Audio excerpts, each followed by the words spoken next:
آپ کو تھوڑا سا ایکسپلین کر دوں نا تاکہ یہاں پہ پھر وہ شک نہ رہے. میں انہوں نے ضرور پی ہے جو تازہ انگوروں کا رس ہوتا ہے, میں انہوں نے پی, ان کو بلکہ پی نہیں, ان کو پلائی گئی. ان کی بیٹیوں کو شیطان نے, میں سمجھتا ہوں کہ بھڑکایا, ان کے دماغ کے اندر ایک غلط خیال آیا کہ اب ہماری نسل نہیں بڑھ سکتی, وہ جو کہ بائبل نے اس کام کو ایک بہت ہی گھنونا کام تصور کیا, اور ان کی آگے 10 نسلوں کو 10 پشتوں کو خدا کی بادشاہت کے اور خدا کے جو قوم تھی اس کے اندر شامل نہیں کیا گیا. یہ تو ہو گیا جناب لوط کا واقعہ.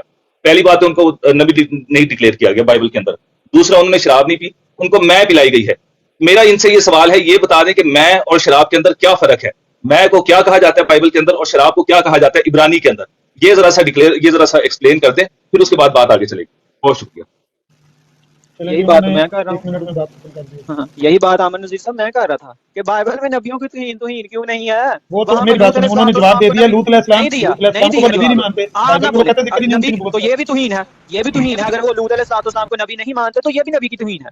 اچھا یہ بھی تو نہیں توہین ہے, گڈ پوائنٹ. ایک نبی کو نبی نہ ماننا, بات ماننا, اور اس کے بعد اس پر الزام لگانا کہ اس کی بیٹیوں کو شیطان نے بہکایا اور انہوں نے اس کو میں پلائی اور پھر اس کے ساتھ ہم بستری کی. یہ توہین نہیں ہے آپ کے نزدیک؟ اچھا موضوع ہمارا آج کا مسیح علیہ السلام اور شراب, یہ توہین نہیں ہے امن نذیر صاحب, کہتے ہیں یہ توہین بالکل توہین نہیں ہے. یہ شراب نہیں پی, کہاں لکھا ہے شراب پی؟ میں ہی تو بتا رہا ہوں کہ شراب نہیں پی انہوں نے.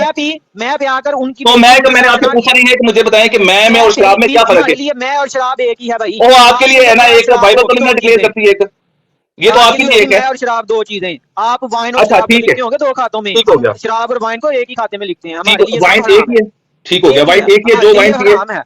ٹھیک ہو گیا, جو وائن پیے اور وائن ایک ہی کھاتے میں ہے. ٹھیک ہو گیا, ٹھیک ہو گیا. وائن اور شراب, ان کا یہ بات نوٹ کر لیں کہ وائن اور شراب ایک ہے. امن نذیر صاحب میری بات سنیں, اوپر لوط علیہ السلام کے بارے میں اس طرح لکھنا یہ آپ کے نزدیک توہین ہی نہیں ہے.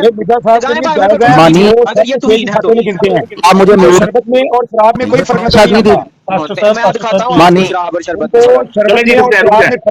آپ مائک میوٹ کر لیں, ظہور بھائی مائک میوٹ کر لیں. انہوں نے کہا ہے کہ وائن کے اندر اور شراب کے اندر کوئی فرق نہیں ہے. سن لیں, میں بتا دیتا ہوں نا ظہور بھائی, آپ خبر کریں. یہ کھچڑی نہ بنائیں, دیکھیں گفتگو نہیں, رک جائیں. آپ نے اور نذیر صاحب نے میرے سوال کا جواب دیا ہے کہ لوط علیہ السلام کے بارے میں یہ سب کچھ لکھنا ہے. میں ماڈریٹر ہوں, بات آپ ان سے میری بات سنو. جوزف بھائی آپ بات کنٹینیو رکھیں. جی بہت شکریہ. بائبل پر پابندی, بائبل میں